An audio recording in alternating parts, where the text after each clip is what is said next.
Hello, and I'm Rukmini. Welcome to part 4 of this series. This is the final part of the series of short talks on the 6 thinking hats produced for the Help Library in Mumbai. If you have not already watched them, I do recommend that you view the first 3 parts of this series so that you grasp the ideas shared here more easily. So in the first part of the series, I shared with you an overview of the 6 thinking hats and how it expands our thinking abilities. In the next 2 parts, we spoke about using combinations of hats in order to deal with polarities. In this part, we will wrap up by talking about the last pair of hats, the blue and the green hats, which work very well together to balance our thought process. Now, we know that the green hat is all about being in the flow.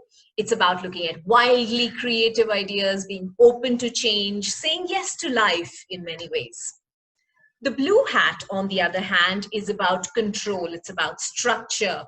It's about observing and managing our thought process in a way that we stay true to the objectives, we manage time and resources well, and we do not get stuck with any particular way of thinking, because that can make us biased.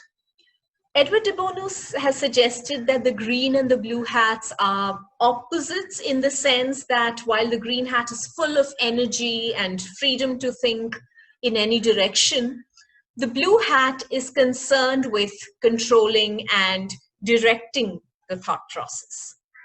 So here are some plausible scenarios where this combination of green and blue hats can be used. Let's say you run a business and due to financial pressures, because of COVID, you had to let go of some staff a while ago, and now business is recovering and suddenly there's a lot of orders, but you don't have enough staff to service those orders.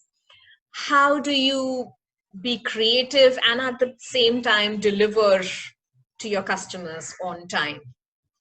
Or let's say you are stuck with an unsatisfactory job, but you cannot quite let it go immediately because there are financial concerns. You need the income. How do you keep the scenario interesting for you and at the same time be practical, stay on the lookout as well?